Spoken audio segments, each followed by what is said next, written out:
नमस्कार, NB news देख रहे हैं आप और मैं हूं आपके साथ मुस्कान। स्वागत आप सभी का एनबी न्यूज के स्पेशल बुलेटिन में। कुनबे में तनाव, मोदी योगी पर दबाव, क्योंकि उत्तर प्रदेश में विधानसभा चुनावों की तारीखों का ऐलान होने के तुरंत बाद ही बीजेपी में तनाव बढ़ गया है। दरअसल पिछले 2 दिन में बीजेपी को 6 कई बड़े झटके लग चुके हैं और इसी कड़ी में बुधवार को ओबीसी नेता दारा सिंह चौहान ने भी योगी आदित्यनाथ की कैबिनेट से इस्तीफा दे दिया। दारा सिंह पिछले 2 दिन में इस्तीफा देने वाले 6वें नेता हैं। हालांकि इस दौरान एक कांग्रेस विधायक और एक सपा विधायक बीजेपी में शामिल हो गए हैं। दिल्ली में उत्तर प्रदेश चुनाव को लेकर अहम बैठक हो रही थी और उसी बीच मंगलवार को कैबिनेट मंत्री और बड़े नेता स्वामी प्रसाद मौर्य ने योगी कैबिनेट से इस्तीफा दे दिया। इसके अलावा बीजेपी विधायक अवतार सिंह भडाना ने पार्टी से इस्तीफा दे दिया और राष्ट्रीय लोकदल में शामिल हो गए हैं। वहीं मौर्य के समर्थक माने जाने वाले 3 विधायकों ने भी इस्तीफा देने का ऐलान किया है।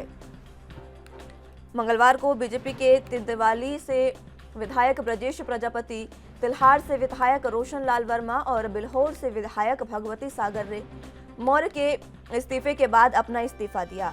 हालांकि इस दौरान बीजेपी में कांग्रेस विधायक नरेश सैनी और सपा विधायक हरिओम यादव बुधवार को शामिल हुए। हरिओम यादव मुलायम सिंह यादव के रिश्तेदार हैं। उत्तर प्रदेश विधानसभा चुनाव के लिए बीजेपी कोर टीम की मीटिंग में बुधवार को सहयोगी दलों के साथ सीट शेयरिंग को लेकर भी चर्चा हुई है। मीटिंग की अध्यक्षता गृह मंत्री अमित शाह ने की। यह मीटिंग करीब 14 घंटे चली और रात करीब 1:35 तक ये मीटिंग चली। इसी के साथ आपको बता दें कि आज भी बीजेपी की मीटिंग है जिसमें प्रधानमंत्री नरेंद्र मोदी खुद शामिल होने वाले हैं। कोर कमेटी की मीटिंग में निषाद पार्टी के संजय निषाद, अपना दल की अनुप्रिया पटेल से भी सीट शेयरिंग को लेकर बातचीत हुई है। सूत्रों के अनुसार सीट शेयरिंग को लेकर घोषणा गुरुवार को सीईसी की मीटिंग के बाद की जाएगी और सूत्रों के अनुसार मीटिंग में सीएम योगी आदित्यनाथ को अयोध्या से चुनाव लड़वाने पर भी चर्चा की गई है। हालांकि इस पर आखिरी फैसला बीजेपी केंद्रीय चुनाव समिति की बैठक में लिया जाएगा। प्रधानमंत्री नरेंद्र मोदी भी इसी मीटिंग में शामिल होंगे। सीएम योगी आदित्यनाथ गोरखपुर लोकसभा से 5 बार सांसद रह चुके हैं। उन्होंने कभी विधानसभा चुनाव नहीं लड़ा है। अब उत्तर प्रदेश विधानसभा चुनाव की तारीखों के ऐलान के बाद दल बदल की राजनीति भी तेज हो गई है और इस बीच सुहेलदेव भारतीय समाज पार्टी के नेता ओम प्रकाश राजभर ने भी बुधवार को दावा किया कि हर रोज 1 या 2 मंत्री योगी सरकार से इस्तीफा देंगे। इतना ही नहीं, उन्होंने कहा कि 20 जनवरी तक करीब 18 मंत्री योगी सरकार से इस्तीफा देंगे। उधर स्वामी प्रसाद मौर्य ने ट्वीट कर कहा कि वे 14 जनवरी सुबह 11 बजे लखनऊ में ऐतिहासिक फैसला लेंगे और नई राजनीतिक पारी की शुरुआत करेंगे। राजभर का दावा ऐसे वक्त में किया गया है जब यूपी में 2 दिन में योगी सरकार से 2 कैबिनेट मंत्री स्वामी प्रसाद मौर्य और दारा सिंह चौहान ने इस्तीफा दिया है और ओम प्रकाश राजभर ने इस दौरान ये भी कहा कि मुझे 2017 में सरकार में शामिल होने के बाद एहसास हो गया था कि बीजेपी दलितों, पिछड़े और समाज के वंचित वर्गों के प्रति उदासीन है, लेकिन ये लोग इंतजार करते रहे, लेकिन अब ये लोग भी पार्टी छोड़ रहे हैं।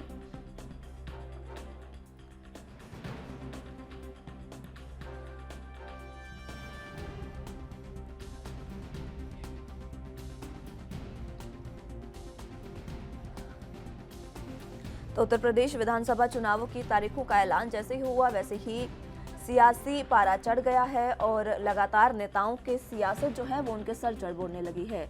दल बदल की राजनीति भी पूरे तरीके से तेज हो गई है और इसी तेज राजनीति के बीच तमाम नेता बहती गंगा में हाथ धोने की कोशिश कर रहे हैं। आपको बता दें कि बीजेपी से 6 ऐसे नेता हैं जो छोड़ चुके हैं और बिखरती बीजेपी अब दबाव में भी नजर आ रही है। आपको बता दें कि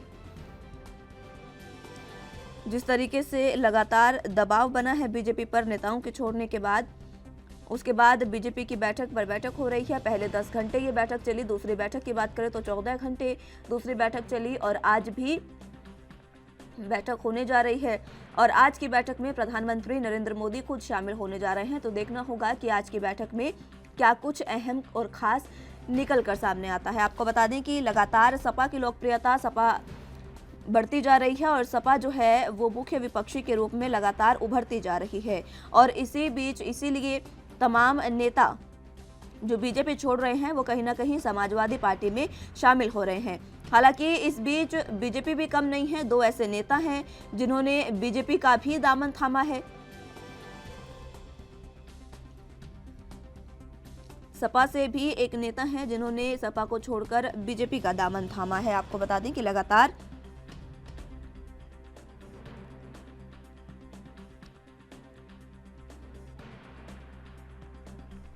जिस चुनाव समिति की बैठक में आपको बता दें कि बीजेपी के 300 उम्मीदवारों के नामों पर आज मंथन जारी है। चुनाव समिति की बैठक जो है वो शुरू हो गई है और दिल्ली में ये बैठक हो रही है। आपको बता दें कि केंद्रीय चुनाव समिति की दिल्ली में आज बैठक है, जिसमें बीजेपी की यूपी में 300 सीटों के प्रत्याशियों के नाम पर आज मुहर लग सकती है। बैठक में शामिल होने के लिए यूपी के मुख्यमंत्री योगी आदित्यनाथ, बीजेपी प्रदेश अध्यक्ष स्वतंत्र देव सिंह, मध्य प्रदेश के मुख्यमंत्री शिवराज सिंह चौहान भी ऑफिस पहुंच गए हैं और बीजेपी के राष्ट्रीय अध्यक्ष जेपी नड्डा, राजनाथ सिंह, नितिन गडकरी वर्चुअली शामिल होंगे।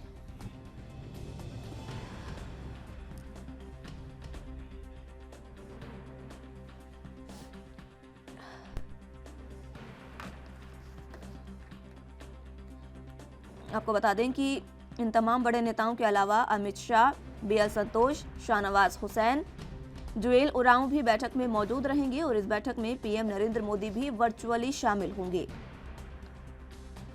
बताया जा रहा है कि बैठक में यूपी, उत्तराखंड, पंजाब, गोवा और मणिपुर के लिए प्रत्याशियों के नामों पर मंथन होगा। बैठक के बाद इन राज्यों के विधानसभा सीटों के प्रत्याशियों के नामों की घोषणा की जाएगी। उत्तर प्रदेश में 7 चरण में, जबकि मणिपुर में 2 चरण में विधानसभा चुनाव होने हैं। बाकी तीनों राज्यों पंजाब, गोवा और उत्तराखंड में एक ही चरण में चुनाव करवाया जाएगा।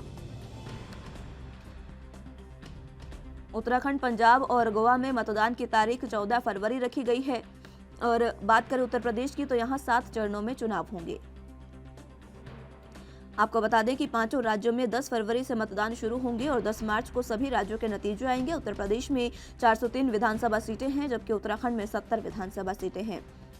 इसके अलावा पंजाब में 117, मणिपुर में 60 तो गोवा में 40 विधानसभा सीटें हैं और आज उत्तर प्रदेश की 300 सीटों पर 300 उम्मीदवारों के नामों के ऐलान के लिए मंथन शुरू हो गया है। दिल्ली में बीजेपी की बैठक जारी है। केंद्रीय चुनाव समिति की बैठक शुरू हो गई है और ये बैठक कितनी लंबी चलेगी कुछ नहीं कहा जा सकता, क्योंकि पहली जब बैठक हुई थी वो बैठक 10 घंटे तक चली थी। दूसरी बैठक जो कल ही हुई वो 14 घंटे तक चली और आज एक बार फिर से बैठक शुरू हो गई है। और ये बैठक जो है वो इस बैठक में प्रधानमंत्री नरेंद्र मोदी खुद भी शामिल है।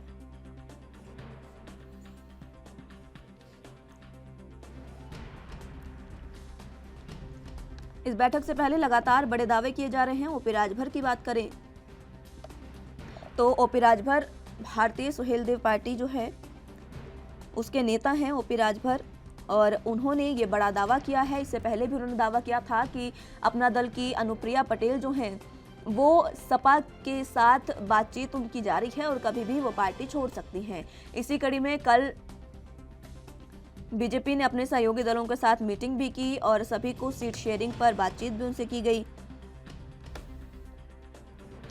लेकिन फिलहाल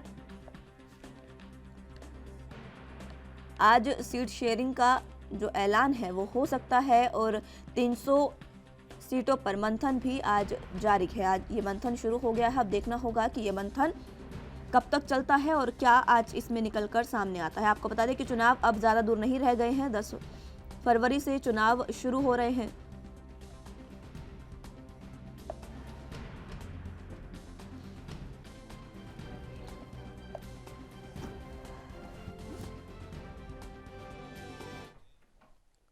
तो इसी बीच हरियाणा के सीएम मनोहर लाल क्या कुछ कह रहे हैं वो आपको सुनाते हैं।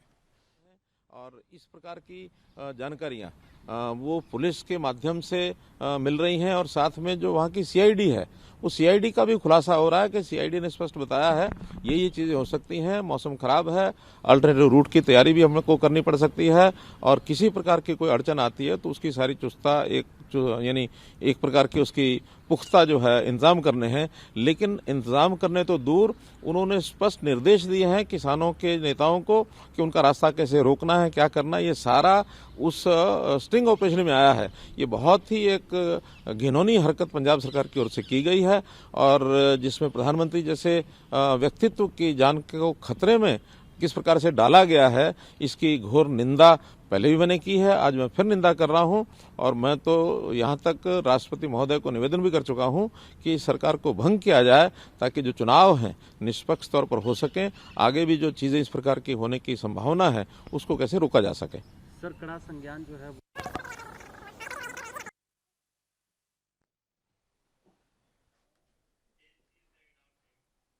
तो फिलहाल कुनबे में तनाव लगातार जारी है और मोदी योगी के पर दबाव भी बढ़ता जा रहा है, क्योंकि जिस तरीके से बीजेपी के कुनबे में लगातार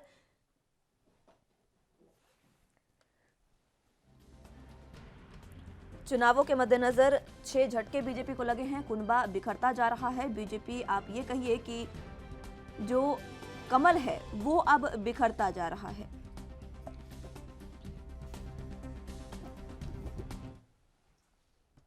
चलिए, तो इसी पर चर्चा की शुरुआत कर लेते हैं। तमाम गेस्ट हमारे साथ मौजूद हैं, उनका तारुफ आपसे करवा देते हैं। नगेंद्र सिंह जी हमारे साथ नेता सपा से मौजूद हैं, इसी के साथ खिमचंद शर्मा जी हमारे साथ प्रवक्ता बीजेपी से मौजूद हैं, और सर्वेश्वर पाठक जी हमारे साथ बतौर राजनीतिक विश्लेषक जुड़ चुके हैं।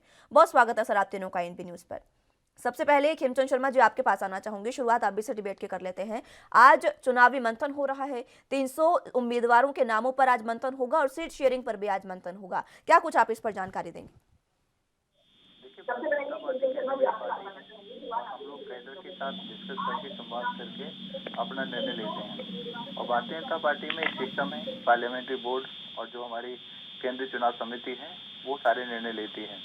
और अभी सारे एस्पेक्ट्स पे डिस्कशन किया जा रहा है। प्रथम और सेकंड चरण के जो चुनाव होने वाले हैं उसमें कहाँ से किसको टिकट देनी है। और हमारा बहुत बड़ा परिवार है और इस परिवार में हर सीट पे आपको कम से कम 5 से 10 अच्छे दावेदार हमारे मिल जाएंगे। कुछ लोग छोड़ के गए हैं, दुख होता है अगर परिवार में से कोई जाता है, लेकिन उससे भारतीय जनता पार्टी को बहुत ज़्यादा फर्क नहीं पड़ने वाला। आपने पास्ट में भी देखा होगा, भारतीय जनता पार्टी को लोग छोड़ के जाते हैं तो उनको ज़्यादा नुकसान होता है, पार्टी को नहीं। क्योंकि इस पार्टी में विचारधारा की वजह से लोग जुड़ते हैं, काम की वजह से लोग जुड़ते हैं। योगी मोदी जी का जो काम है यूपी में, उसकी वजह से उत्तर प्रदेश में लोगों ने भारतीय जनता पार्टी का साथ दिया है। और लेकिन अभी पार्टी में जुड़ने से ज्यादा लोग टूटने में विश्वास कर रहे हैं। खिमचंद शर्मा जी, लगातार विधायक और नेता टूटते जा रहे हैं, जिस तरीके से हम देख रहे हैं 6 झटके तो लग चुके हैं बीजेपी को, अब इससे ज्यादा और कितनी उम्मीद कर रहे हैं आप? देखिए, भारतीय जनता पार्टी के पास मैंने जैसे बोला, हर सीट पे कम से कम 8 से 10 ऐसे हमारे पास कैंडिडेट हैं जिनको किसी को भी टिकट दी जाएगी वो जीत के आ सकते हैं। तो भारतीय जनता पार्टी में कैडर बेस होने की वजह से, क्योंकि ये कोई प्राइवेट लिमिटेड कंपनी नहीं है, कोई परिवार की पार्टी नहीं है, कोई लिमिटेड लोगों की पार्टी नहीं है, तो यहाँ पे बहुत ज़्यादा फर्क नहीं पड़ता। अब कोई व्यक्ति अपने पर्सनल एम्बिशन की वजह से, पर्सनल कारणों की वजह से पार्टी को छोड़ के जाते हैं तो वो उनकी प्रॉब्लम है। हम सभी जानते हैं, जो लोग अभी वर्तमान में गए हैं, 5 साल तक मंत्री रहे, 5 साल तक उनको रीति नीति में कोई प्रॉब्लम नहीं आई, लेकिन चुनाव के समय कुछ प्रॉब्लम वो बता रहे हैं। तो ये लोग भी जानते हैं, लोगों को भी पता है कि इनके क्या कारण है। ठीक है, नगेंद्र जी आपके पास आना चाहूंगी। जिस तरीके से खिमचंद शर्मा जी ने अपना बयान दिया, शुरुआती बयान में उन्होंने ये साफ कहा कि कैडर बेस पार्टी है बीजेपी, और बीजेपी को फर्क नहीं पड़ता है कितने नेता मंत्री जाते हैं नहीं जाते हैं, वो जिसको भी देंगे टिकट देंगे, जिसको भी उम्मीदवार बनाएंगे, वो आसानी से चुनाव लड़कर आ सकता है। जो भारतीय जनता पार्टी की वर्तमान स्थिति है, जो भारतीय जनता पार्टी की प्रदेश में, उत्तर प्रदेश में जो वर्तमान स्थिति बनी हुई है, वो पूरी तरह से भारतीय जनता पार्टी के जो लोग पार्टी छोड़ रहे हैं या जो विधायक हैं या मंत्री परिषद के सदस्य हैं, बड़ी संख्या में लोगों ने ये मान लिया है कि जनता उनको 2022 में जिता नहीं रही है और इसीलिए पूरी तरह से खलबली मची है। और जिस तरह से इन लोगों ने प्रचारित किया था कि हम उत्तर प्रदेश में योगी जी के नेतृत्व में ये हो रहा है, वो हो रहा है, तो वो अब लोगों के सामने आ रहा है। और हम तो बहुत पहले से ही कह रहे थे कि योगी के प्रति जो आकर्षण इन्होंने बनाया था वो आकर्षण कहीं नहीं है, जमीन पर नहीं है, धरातल पर नहीं है, और सिर्फ इनका एक मकसद है और सिर्फ एक ही इनका नारा है, धार्मिक ध्रुवीकरण। और उससे भी लोग मतलब समझ चुके हैं, वो जान चुके हैं कि लोग काम चाहते हैं, लोग बात नहीं चाहते। जमीन पर काम नहीं हुआ है, उससे जनाक्रोश है। और जो ये कह रहे हैं कि हमारी पार्टी में ये है वो है, आपके जो सिटिंग विधायक है वो टिकट भी छोड़ेंगे, तो ये पूरी तरह से असमंजस में फंसे हुए हैं। और इनका जो पार्टी का जो केंद्रीय नेतृत्व है, यह वह बहुत पहले भाप चुका था कि जब वो एक सेंटर से एक बड़े ब्यूरोक्रेट्स को यहाँ भेज रहे थे, उप मुख्यमंत्री बना रहे थे, उस डैमेज कंट्रोल को मैनेज कर रहे थे। तमाम मीडिया के लोगों ने हमसे भी और इनसे सवाल उठाए थे। तो उस समय में योगी जी जिद कर बैठे और इन लोगों को शायद लगा होगा कहीं पार्टी चुनाव से पहले ही बड़ा विभाजन ना हो जाए। तो ये सारे परिणाम आ रहे हैं। बहुत जन आक्रोश है, लोग इनके टिकट से चुनाव लड़ना नहीं चाहते। ठीक है, मैं लौटूंगी आपके जी, पास। सर्वेश्वर पाठक जी, बीजेपी के लिए धार्मिक ध्रुवीकरण की बात निकलकर सामने आई है। जिस तरीके से नगेंद्र जी ने कहा कि धार्मिक ध्रुवीकरण पर पूरे तरीके से केंद्रित है बीजेपी, और लगातार पार्टी से अब जो मंत्री विधायक हैं वो निष्कासित तो नहीं कहेंगे, कह भी सकते हैं, क्योंकि ये गलत भी नहीं होगा। जिस तरीके से उनसे उनकी टिकट की दावेदारी बात सामने आई थी कि छीनी जा रही है, उसको लेकर भी ये बात सामने आई है कि जो तमाम नेता मंत्री हैं, 2 केंद्रीय मंत्री जिसमें शामिल हैं, वो इस्तीफा दिए हैं, और अब जो कई नेता मंत्री हैं वो सपा में शामिल हुए हैं। सपा का कुनबा बढ़ रहा है, लेकिन बीजेपी कह रही है कि हमें घटते क्रम से कोई भी नुकसान नहीं है। देखिए मुस्कान जी, आपका कहना सही है, और जब मैंने दोनों प्रवक्ताओं को सुना, सबसे पहले मैं समाजवादी पार्टी के प्रवक्ता को जवाब देना चाहूंगा। उन्होंने क्या कहा कि बीजेपी का कुनबा ढह रहा है। ठीक है, तो उनके भी पार्टी के लोग छोड़ के जा रहे हैं, बीजेपी में एसपी के भी लोग आ रहे हैं, ऐसा क्यों हो रहा है? अगर एसपी इतनी मजबूत स्थिति में दिख रही है और वो चुनाव जीत जाएगी 2022 का, तो उनकी जो पार्टी के लोग आ रहे हैं उनको बचना चाहिए। मेरे को लगता है कि ये अब एक ट्रेंड चल चुका है, और जैसे बीजेपी की प्रवक्ता चंद्र जी से मैं ये पूछना चाहूंगा कि ठीक है, मान लेते हैं कि स्वामी प्रसाद मौर्य जी ने टिकट मांगा अपने रिश्तेदारों के लिए, और जो कि सत्य है, और ये बहुत पहले से ही कयास थे कि बीजेपी कितने सिटिंग एमएलए के टिकट काटेंगे कि जो नॉन परफॉर्मर हो या उनकी कुछ खास परफॉर्मेंस नहीं हुई है। तो आपने सोशल इंजीनियरिंग का जो चीज था उसको कैसे टैकल किया? इस डैमेज कंट्रोल करने के लिए आपने क्या क्या तैयारी की है? क्योंकि जनता में एक अलग संदेश भी जा सकता है, क्योंकि जो कैबिनेट मिनिस्टर है 5 साल तक कैबिनेट में रहे हैं, मलाई चाट लिए हैं, और जब 20 दिन बचा है तब वो पार्टी छोड़ के भाग रहे हैं और पार्टी पे आरोप लगा रहे हैं कि उनकी अनदेखी हो रही है, जो ओबीसी और बैकवर्ड क्लास की अनदेखी हो रही है। जबकि बीजेपी का कहना है कि वो हिंदुत्व और हिंदू की पार्टी है, वो ना कास्ट में बिलीव करती है और ना बिलीव करना चाहिए। मेरे को लगता है ऐसे किसी भी पार्टी को। देखिए, आजकल का हर एक समाचार पत्र कौन सा नेता कौन सी जाति का है यही लिखता है, ये नहीं लिखता है कि ये लीडर है और इस पार्टी को छोड़ के उसमें गया है।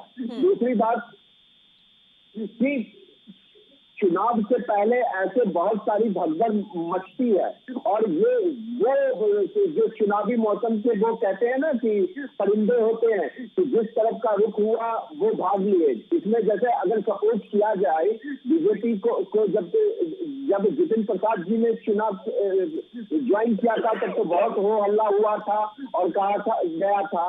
तो उसी तरह अगर स्वामी प्रसाद मौर्य या सैनी पार्टी छोड़ के गए हैं तो इसका क्या परिणाम हो सकता है बीजेपी में, यह सोचने वाली बात है। दूसरी बात कि यह सभी को पता था कि पार्टी में बहुत सारे को टिकट नहीं मिलेगा। अगर बीजेपी ये बात पे अड़ी है कि नहीं उसके कारण छोड़ के जा रहे हैं, हमें कोई फर्क नहीं पड़ेगा, तो आने वाला समय भी उनको बता देगा। और समाजवादी पार्टी के लिए ये बहुत बड़ी बात है कि अगर आप बीजेपी के लोगों को अपने में ले रहे हो तो जो आपके पार्टी के कैडर के लोग हैं, पहले तो आप बीजेपी को कम्युनल मानते थे, ठीक है पाठक साहब, मैं लौटूंगी एक बार फिर से आपके और पास। उसी कम्युनल के नेताओं को आप अपने में शामिल कर रहे हो। स्वामी प्रसाद मौर्य बीएसपी में थे, 2017 के चुनाव से पहले बीजेपी में शामिल हो गए, अब 20 से 25 दिन चुनाव से पहले वापस एसपी में ज्वाइन कर लिए। तो ऐसे जो कुकुरमुत्ते जो नेता होते हैं उनका क्या मतलब ये औचित्य है? जरा ठीक है पाठक साहब, आपकी इसी बात को मैं आगे बढ़ाना चाहूंगी। जिस तरीके से आपने कहा स्वामी प्रसाद मौर्य जो है उन्होंने 2017 में जब चुनाव हुए तो 2016 की बात है जब उन्होंने बसपा छोड़कर बीजेपी ज्वाइन की थी। चुनावी जो मौसम वैज्ञानिक है वो कहीं ना कहीं स्वामी प्रसाद मौर्य को कहा जाता है। अब जब उस समय जब सरकार थी माया बसपा की तो उन्होंने भांपा कि जब बीजेपी की सरकार आने वाली थी, बीजेपी की लहर थी, तो वो बीजेपी बीजेपी में शामिल हुए, अब सपा की लहर है तो वो सपा में शामिल हो गए हैं। ये कहना जरूरी ही है क्योंकि मुख्य विपक्षी रूप में बीजेपी जो सपा है वो उभर रही है कहीं ना कहीं और एक मुख्य विपक्षी दल बन भी रही है। अब अगर मौसम वैज्ञानिक के तौर पर देखा जाए, खेमचंद शर्मा जी आपके पास में आना चाहूंगी इस सवाल के साथ, मौसम वैज्ञानिक के तौर पर अगर स्वामी प्रसाद मौर्य को देखा जाए पिछले घटनाक्रम के मद्देनजर, तो बीजेपी को इसमें घाटा तो सरेआम नजर आ रहा है और ये जो बताते भी हैं, ये आंकड़े भी बताते हैं और ये एक आप मिथ कह लीजिए या कुछ भी कहिए, ये एक जो वाक्य है वो फेमस है कि जो भी नोएडा में आने के बाद जो सरकार है उत्तर प्रदेश में वो दोबारा बदली नहीं है, दोबारा जो कोई भी सरकार जो है वो रिपीट नहीं हुई है, कोई भी मुख्यमंत्री रिपीट नहीं हुआ है। नहीं, हम रिपीट भी होंगे और हम जोरदार तरीके से रिपीट होंगे क्योंकि हम लोगों ने काम किया है, जनता हमारे साथ है। देखिए, व्यक्ति आते हैं जाते हैं, अच्छा रहता नहीं जाते, अच्छा रहता पार्टी के साथ मिलकर सेवा करते, जिस तरीके से उन्होंने 5 साल काम किया। लेकिन किन्हीं भी कारण से वो गए, उससे कोई ज्यादा फर्क नहीं पड़ता। उन्हीं के एरिया से बहुत सारे सर्वे आए, बहुत सारे लोगों के इंटरव्यू आए, जनता योगी मोदी जी के साथ खड़ी हुई है, बीजेपी के साथ खड़ी हुई है। ठीक है, जनता योगी मोदी और बीजेपी के साथ खड़ी है। नगेंद्र जी, जो हमारे भारतीय जनता पार्टी के साथी कह रहे हैं, जब इनका इंटरनल सर्वे ये बता रहा था कि अमुक अमुक विधायक और अमुक अमुक मंत्री ठीक से परफॉर्म नहीं कर रहे हैं, तो मैं ये जानना चाहूंगा कि उन लोगों को मंत्रिमंडल से क्यों नहीं निकाला गया। तो ये लोग बात मान ही रहे हैं कि जो 2017 में जिन लोगों को इन्होंने टिकट दिया और जो जनप्रतिनिधि चुनकाए, उनका परफॉर्मेंस अच्छा नहीं रहा, तो ये बात इनको बहुत पहले बतानी चाहिए थी और डिक्लेयर करनी चाहिए थी। तो मेरा ये पर्सन है, ठीक है, सर्वेश पाठक जी भी बिल्कुल ठीक कह रहे थे कि एक परंपरा बन गई है कि प्रति चुनाव से पूर्व इस तरह की इधर से उधर आने जाने की एक प्रक्रिया चलती है, लेकिन ये तो सच है और सार्वभौमिक रूप से सच नजर आ रहा है कि हमारी पार्टी लीड कर रही है, यानी कि लोगों का, सार्वजनिक जीवन के लोगों का और जनमानस का ये मन बन चुका है कि अखिलेश यादव जी के नेतृत्व में 2022 में परिवर्तन होने जा रहा है। तो भारतीय जनता पार्टी के कोई भी प्रवक्ता या नेतागण, छोटे कार्यकर्ता से लेकर बड़ी लीडरशिप तक ये बताने में असक्षम है कि जो स्वामी प्रसाद मौर्य ने इस्तीफा दिया है और उसमें जो उन्होंने बिंदु दिए हैं, उन बिंदुओं को सिलसिलेवार स्पष्ट करना चाहिए था। वो कह रहे हैं गरीबों के साथ, दलितों के साथ, पिछड़ों के साथ। अब प्रश्न ये करते हैं कि स्वामी प्रसाद मौर्य जी स्पष्ट करें, वो तो स्पष्ट कर चुके हैं, तो उसको सच और झूठ की कसौटी पे भारतीय जनता पार्टी के लोगों को आंकड़ों के साथ बताना चाहिए। भाई, पौने 5 साल तकरीबन मिनिस्टर आपकी मिनिस्ट्री में थे, तो ये जो कार्य कुशलता या प्रशासनिक दक्षता है भारतीय जनता पार्टी की, उस पर प्रश्नवाचक चिन्ह लगता है। दूसरा, जो मैं पहली बार कह रहा था कि जिस तरह से का माहौल पिछले तकरीबन 3-3.5-4 महीने से बनाया जा रहा है, जो आप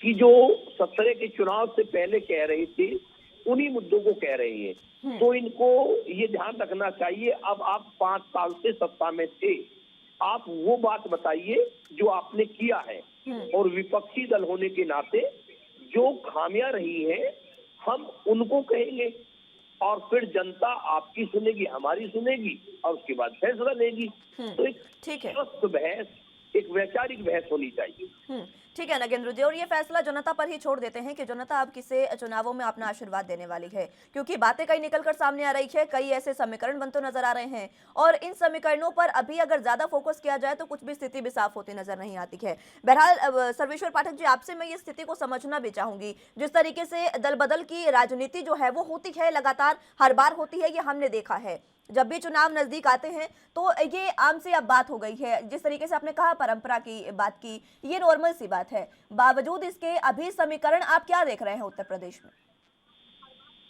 देखिए, ये जो दल बदल की राजनीति की परंपरा है, इसको सब पार्टियों को मिलकर तोड़ना पड़ेगा।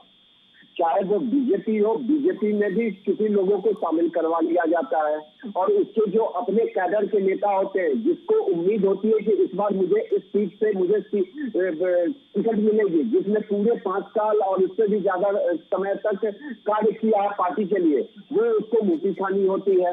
तो बीजेपी इतनी बड़ी लार्जेस्ट पार्टी बन गई है, उसको कम से कम इस परंपरा को, क्योंकि वो पिछले बार चुनाव में लैंडस्लाइड विक्ट्री यूपी में की थी, तो उसको कम से कम ऐसे चीजों से सावधानी बरतनी चाहिए। हाँ, बहुत बड़ा अगर कोई नेता है और वो पार्टी ज्वाइन कर रहा है अपनी पार्टी से वो के, तो उस चीज को मतलब उस चीज को मायने दिया जा सकता है। लेकिन छोटे मोटे नेता, कोई एमएलए है, एसपी का कुछ है, इसको ऐसे ही शामिल करवा लिए और अपने कैडर को आप अनदेखी कर रहे हो, तो ये कहीं जायज नहीं है। दूसरी बात की जो भी चुनावी समीकरण है अभी तक, जो भी जैसा कि देखा गया है, देखिए समाजवादी पार्टी का कहना है कि बीजेपी ने कोई काम नहीं किया है, लेकिन आंकड़े और हकीकत भी बताते हैं। अगर ये कोरोना में अमेरिका जैसे देश में 7-7 मिलियन लोग प्रभावित हो गए हैं कोरोना से, और वहां का न्यूयॉर्क टाइम्स वो नहीं लिखता है, और वो क्या लिखता है, हमारे भारत के खिलाफ लिखता है कि यहाँ के लोग अब मास्क पहनना छोड़ दिए हैं। तो भारत वर्ष में अगर कोरोना से प्रभावित हुआ, यूपी कोरोना से प्रभावित हुआ, तो हमारी हेल्थ इंफ्रास्ट्रक्चर बहुत पहले से ही खराब थी, ऐसा नहीं है कि अभी खराब हो गई है। तो सबका इसमें बहुत बड़ा योगदान है, और यूपी गवर्नमेंट ने जो गांव के लेवल पे काम किया है, जैसा कि मेरे को सूत्रों से पता चला है, लोगों को राशन बांटना या वैक्सीनेशन ड्राइव करना, यह एक अच्छा कदम रहा है और लोगों में थोड़ा विश्वास है कि यह गवर्नमेंट कुछ काम करेगी। रही बात महंगाई का जो मुद्दा होने वाला है इस समय, उसमें भी बीजेपी ने, सेंट्रल गवर्नमेंट ने एक्साइज ड्यूटी घटा के पेट्रोल के प्राइसेस को कम किया और स्टेट गवर्नमेंट ने भी कम किया। मेरे को लगता है कि अब तो चुनाव आ गया, अब तो इससे कुछ किया नहीं जा सकता है। बहरहाल ये बात बहुत अच्छी उठाई आपने पाठक साहब, ये बात बहुत अच्छी उठाई आपने। इतने समय से पेट्रोल डीजल के दाम बहुत ज्यादा बढ़ रहे थे। सुनिए पाठक साहब, ये सवाल वाजिब है, क्योंकि देखिए इतने समय से अगर पेट्रोल डीजल के दाम जब बढ़ रहे थे, तब तमाम जो नेता हैं, मंत्री हैं, तमाम बार बार विपक्ष में जो है वो भूमिका निभा रहे थे, लेकिन अब कोई जिक्र भी नहीं करता है, क्योंकि चुनाव नजदीक आ गए हैं और पेट्रोल डीजल के दाम पिछले 2 से 2.5 महीने से तो बिल्कुल स्थिर है। फिर बीजेपी कहती है कि हम इस तरीके की कोई बात करते ही नहीं है। खेमचंद शर्मा जी, बात वही, मैं लौटूंगी पाठक साहब आपके पास।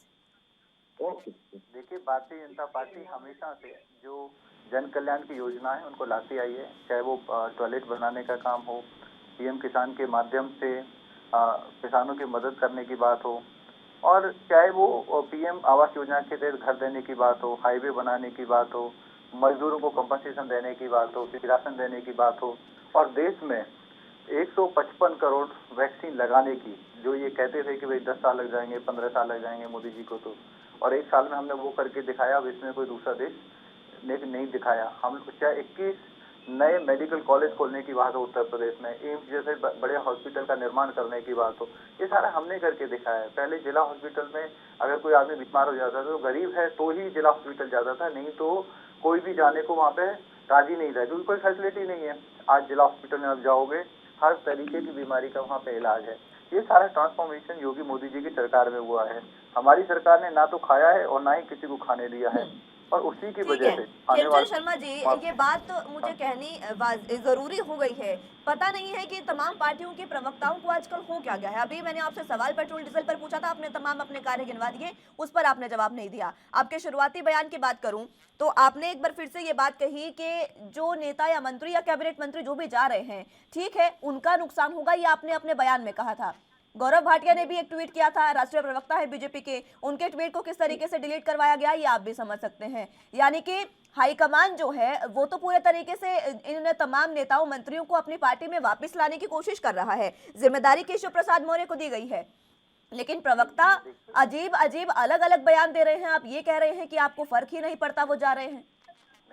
मैंने क्या बोला, कोई भी अगर परिवार का सदस्य आता है तो दुख होता है, लेकिन वो अपने पर्सनल कारणों से जा रहे हैं तो पार्टी केडर बेस्ड पार्टी है। पार्टी में हमारे यहाँ पे बहुत सारे ऐसे कार्यकर्ता हैं, लेकिन जब हाईकमान चिंतित है इस पर, देखिए चिंतित मैंने क्या बोला आप सुनिए। जब मैंने क्या बोला कि अगर कोई सदस्य अपने यहाँ से जाता है और चला गया, दूसरी पार्टी ज्वाइन कर लिए, हम तो संवाद करने के लिए तैयार हैं। अगर कोई संवाद करना चाहे तो हम पार्टी उसका स्वागत करेगी, नहीं करना चाहे तो ये पूरा रिकॉर्ड रहा है। अब पार्टी से देखिए, पार्टी से जो भी गया है उसी का नुकसान हुआ है। पार्टी को भी कैडर बेस्ड पार्टी होने के नाते तो एक नहीं तो दूसरा नहीं तो तीसरा पार्टी में हमारे यहाँ पे अल्टरनेटिव है। रही बात पेट्रोल डीजल की, तो हमारी सरकार ने एक्साइज ड्यूटी कम करके 10 रुपए कम किया, फिर हमारी स्टेट गवर्नमेंट ने कम किया, 17 से 18 रुपए हम लोगों ने कम किया। और आप देखेंगे दूसरी तरफ जो दूसरी सरकारें हैं, राजस्थान में आप देखिए कांग्रेस की सरकार, आज तक वहाँ पे उन्होंने जो अपना स्टेट टैक्स है, वैट है, वो कम नहीं किया। और आज वहाँ 12-13 रुपए पेट्रोल महंगा है, कम किया, और इस बात 8-10 का रुपए तो वहाँ जिक्र पे ही नहीं है डीजल केवल महंगा शर्मा है। जी। कम किया आपने, बहुत अच्छी बात है, आपने कम किया, लेकिन बात है कि अब फिर ये दाम एकदम से स्थिर कैसे हो गए? 2.5 महीने से ये दाम स्थिर है और देखना जब तक चुनावी नतीजे नहीं आएंगे तब तक ये स्थिर ही रहेंगे, और उसके बाद एकदम से इस तरीके से ही जब ये बढ़ेंगे पेट्रोल डीजल के दाम, वो भी स्थिति हमने देख ली है। नहीं, आप इस तरीके से इसको रिलेट ना करो। अभी इंटरनेशनल प्राइसेस भी जो है वो बहुत ज्यादा ऊपर नीचे नहीं है। जो बहुत ज्यादा प्राइस, इंटरनेशनल प्राइस ऊपर नीचे नहीं होते तो तेल कंपनियां भी उस पर जल्दी निर्णय नहीं लेती। जब इंटरनेशनल प्राइसेस वॉलेटाइल होते हैं तो कंपनियों को भी निर्णय लेना पड़ता है। और ठीक है, मान लेते हैं आपकी बात केवल शर्मा जी कि ये कंपनियों का जिक्र जो आपने किया मान लेते हैं, लेकिन चुनावों के बाद जैसे रिजल्ट आएंगे उसके बाद भी डिसीजन कंपनियों का रहे तो ज्यादा बेहतर है, और ना ये दाम ऊपर नीचे हो तो ज्यादा बेहतर है। बहरहाल मुद्दे पर एक बार फिर से आते हैं। नगेंद्र, जो आपके पास में आना चाहूंगी, चुनावी मौसम वैज्ञानिक जो चुनावों का है वो स्वामी प्रसाद मौर्य को कहा जाता है, लेकिन आप ही के गठबंधन में है भारतीय सुहेलदेव पार्टी, जिसके नेता हैं ओपी राजभर, वो कई बड़े कह सकते हैं कि बयान दे रहे हैं, या फिर यूं कहें कि भविष्यवाणी वो करते नजर आ रहे हैं। 2 भविष्यवाणी उन्होंने की है अभी पिछले 2 से 3 दिनों में। सबसे पहले उन्होंने कहा कि जो अपना दल की अध्यक्ष अनुप्रिया पटेल, वो समाजवादी पार्टी के साथ बातचीत कर रही हैं, अखिलेश यादव से उनकी बातचीत हुई, ये उन्होंने कही थी। दूसरी बात उन्होंने कहा कि 18 मंत्री अभी और 18 विधायक जो हैं वो और इस्तीफा दे सकते हैं। ये मौसम वैज्ञानिक आखिर कहां से बन गए हैं राजभर जी?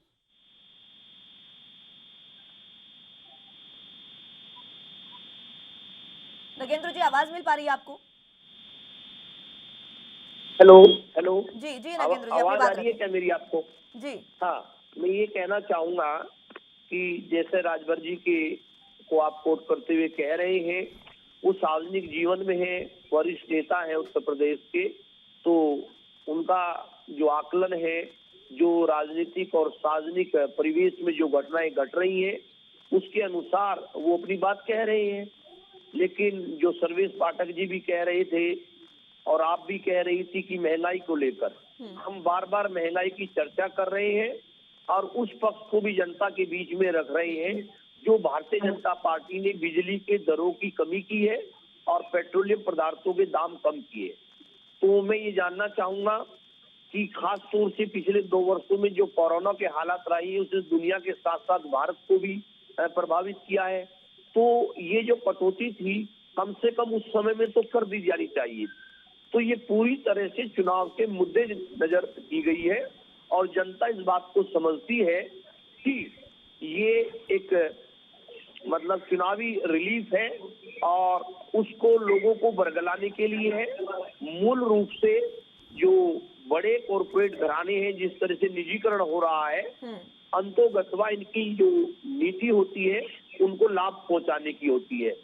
तो हम फिर ऐसा विश्वास दिलाते हैं। ठीक है, अभी लेकिन कल नगेंद्र जी राजभर जी की बात अगर करें, आपने कहा कि उनको अनुभव है और वो आंकलन कर रहे हैं, तो जरा उन्हें कहिएगा कि एक बार सपा का आंकलन करके भी बता दें कितने नेता गए हैं या कितने जाने वाले हैं, ये भी तो जरूरी हो जाता है ना।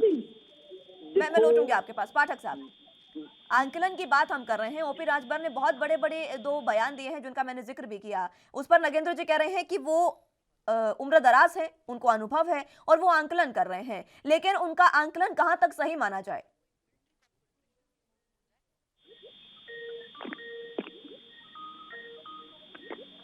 पाठक साहब, आवाज मिल पा रही है आपको? जी राजभर जी की बातों को मैं तवज्जो नहीं देता, क्योंकि वो समय समय पे उलट पलट बयान देने के लिए माने जाते हैं। उन्होंने एक बार प्रेस कॉन्फ्रेंस या किसी जनसभा में कहा था कि जब हमारी पार्टी की सरकार बनेगी तो 10 उप मुख्यमंत्री बनेंगे।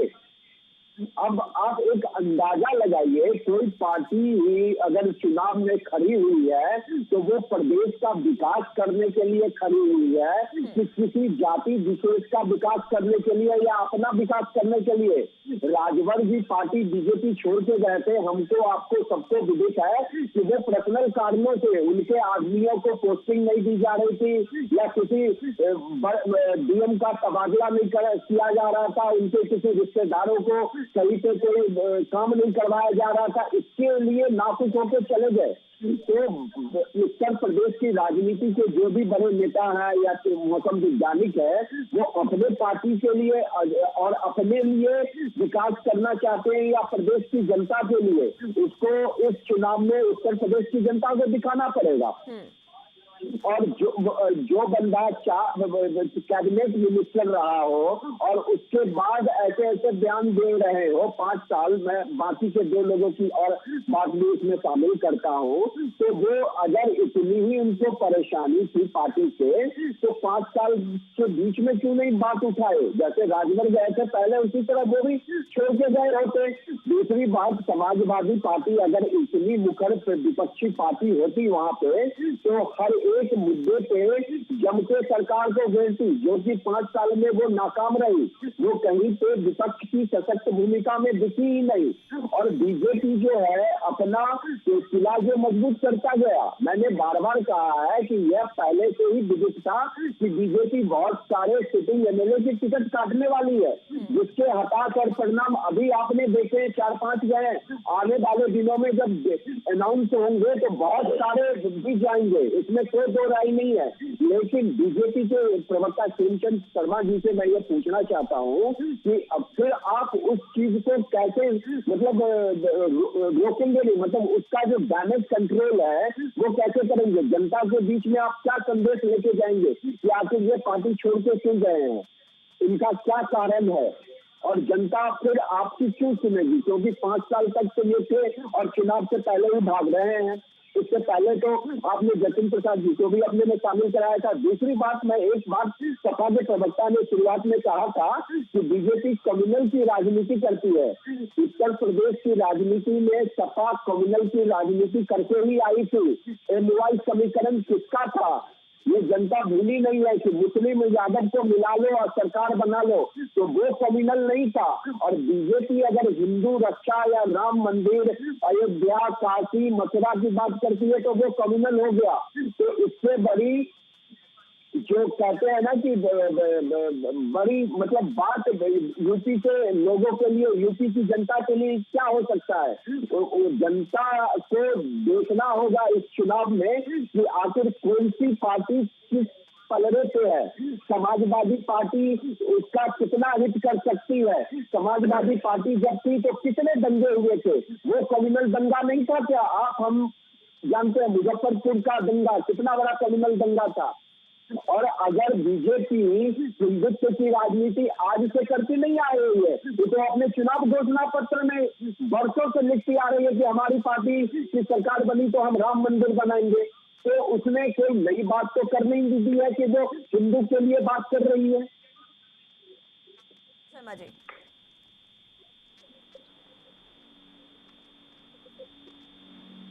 खेमचंद शर्मा जी, आवाज मिल पा रही है आपको? आ रही है आवाज जी, बताएं। सर्वेश्वर पाठक जी ने सवाल पूछे हैं आपसे।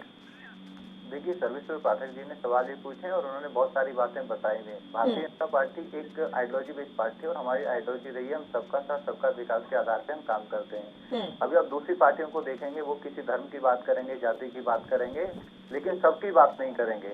सबकी बात अगर उत्तर प्रदेश में कोई कर रहा है तो भारतीय जनता पार्टी है, अगर कोई विकास की बात कर रहा है तो भारतीय जनता पार्टी है। आप जाति विशेष की बात तो मत करिए खेमचंद शर्मा जी। जाति विशेष की बात अगर बीजेपी के मुंह से सुनी जाए ना तो वो शोभा नहीं देती है। उत्तर प्रदेश में देखा है किस तरीके से जातीय समीकरण को साधने की कोशिश की गई है, आप नहीं नकार सकते इस बात से। और उत्तर प्रदेश में बहुत से ऐसे उदाहरण मैं आपको अभी आपके सामने रख दूंगी जिसमें जातीय समीकरण या फिर जाति के नाम पर किस तरीके से राजनीति की गई है।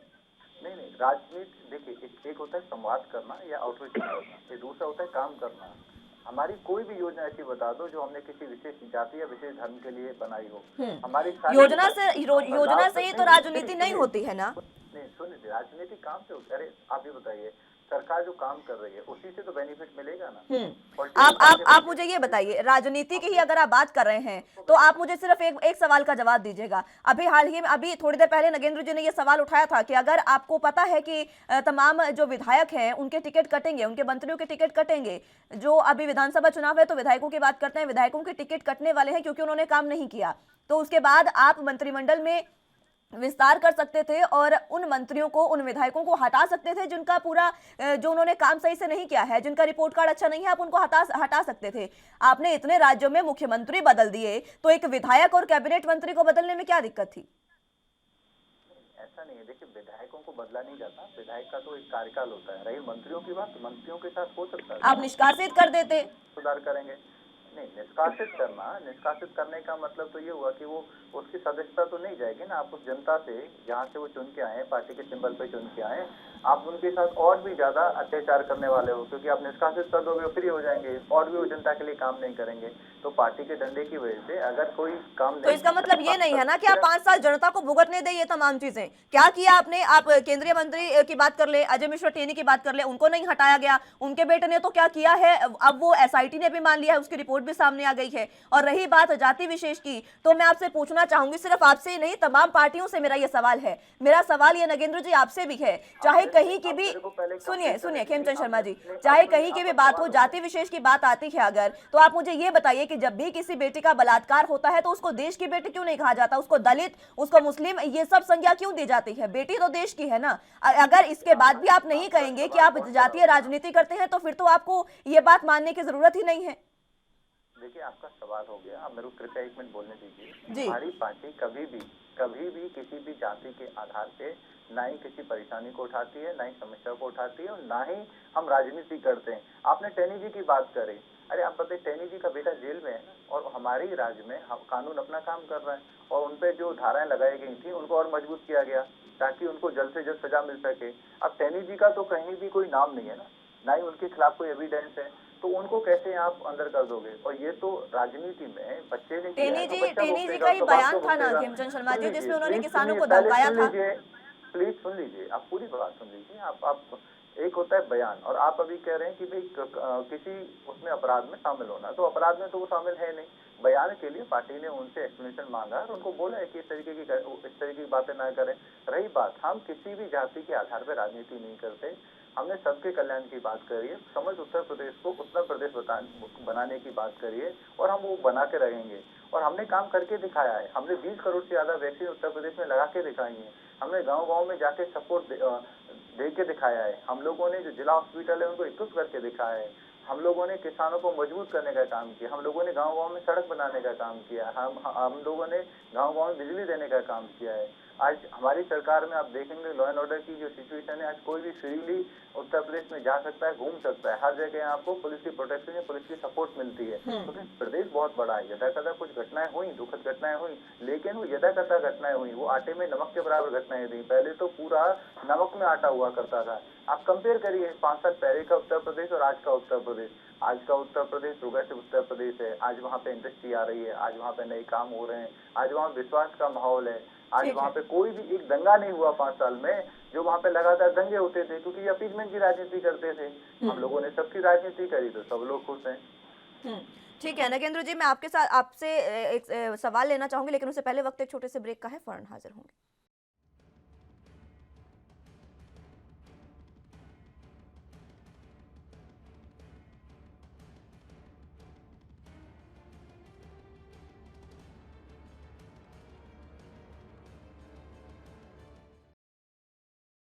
ब्रेक के बाद एक बार फिर से स्वागत है आप सभी का। तो कुंबे में तनाव है और लगातार बीजेपी और पूरे तरीके से पार्टी में मंथन चल रहा है और मोदी योगी पर पूरे तरीके से दबाव भी बना हुआ है क्योंकि नेता लगातार पार्टी छोड़ते नजर आ रहे हैं। चर्चा की शुरुआत एक बार फिर से कर लेते हैं, तमाम गेस्ट हमारे साथ मौजूद हैं। नगेंद्र जी, आपके पास मैं आना चाहूंगी। बीजेपी प्रवक्ता हमारे साथ खेमचंद शर्मा जी हैं, उन्होंने बहुत सी बातें कही है। उन्होंने ये बात कही कि उत्तर प्रदेश में हमने काम किया, और इसी के साथ सबसे बड़ी बात जिस पर मैं जवाब चाहूंगी आपसे, उन्होंने कहा कि हम जातीय राजनीति नहीं करते हैं।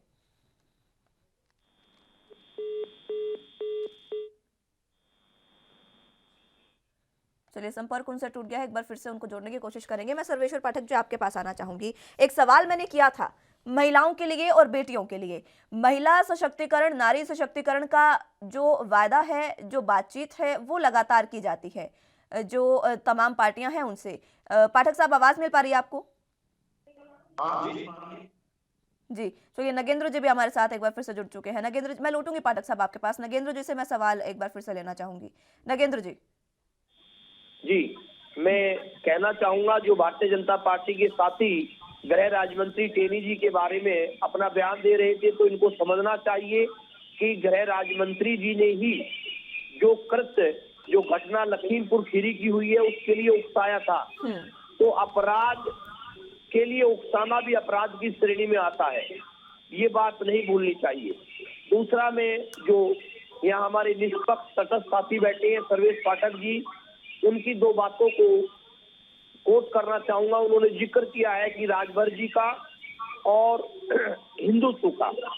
तो राजभर जी 17 में बीजेपी के साथ थे और उनके मंत्रिमंडल में सहयोगी थे।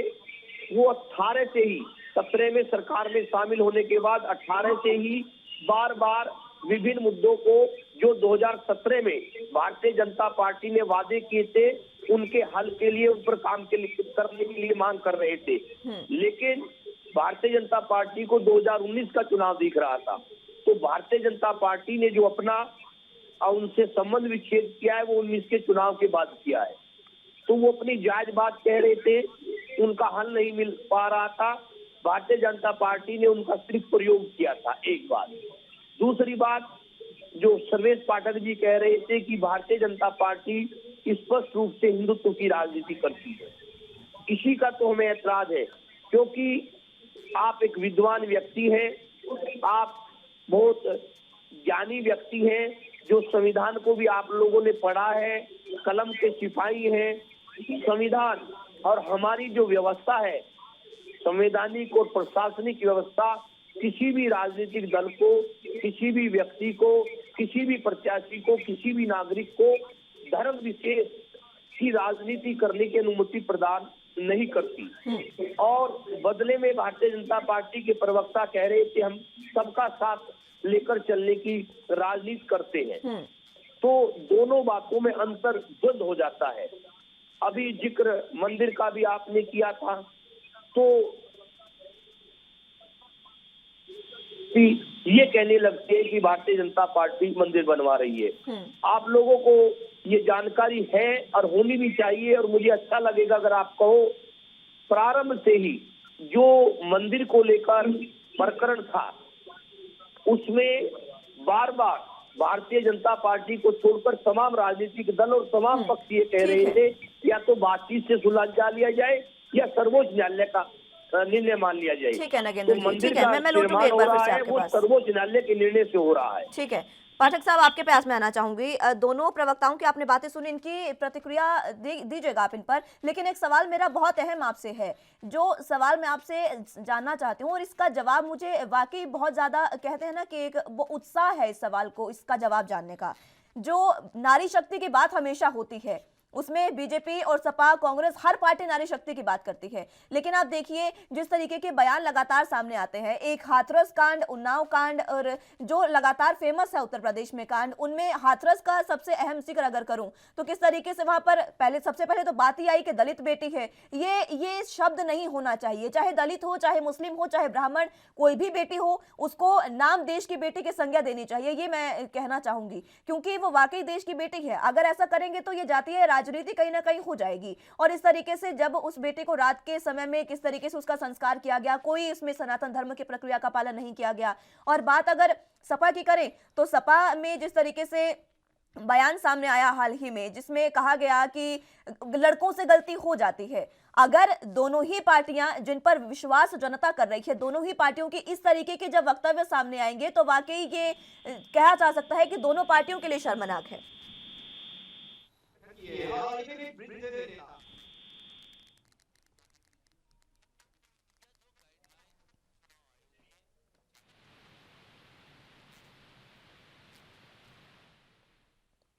चलिए पाठक साहब, मैं माफी के साथ तो रोकना चाहूंगी आपका आवाज हम तक साफ नहीं आ पा रही है, लेकिन ये सवाल जानना बेहद जरूरी है। फिलहाल आज जिस तरीके से उत्तर प्रदेश में लगातार चुनावी मंथन हो रहा है, गेस्ट हमारे साथ मौजूद थे, उनसे बातचीत जो चर्चा हुई उसमें ये तमाम चीज़ें साफ हो गई है कि तमाम पार्टियां जो है वो फिलहाल पूरे तरीके से उत्तर प्रदेश में चुनावी राजनीति को भुनाने की कोशिश कर रही हैं। जातीय समीकरण भी इसमें पीछे नहीं है, धार्मिक ध्रुवीकरण की बात सामने आई, ये तमाम बातें वो है, ये तमाम मुद्दे वो है जो इसमें पीछे नहीं है। और वाकई ये इन अगर मुद्दों पर लगातार बात नहीं की गई तो ये जनता के साथ भी कहीं ना कहीं धोखे वाली बात हो सकती है, क्योंकि जनता जिन पार्टियों पर विश्वास लगातार कर रही है उन्हीं पार्टियों से लगातार इस तरीके के बयान सामने आते हैं, तो ये वाकई जनता के साथ विश्वासघात होगा।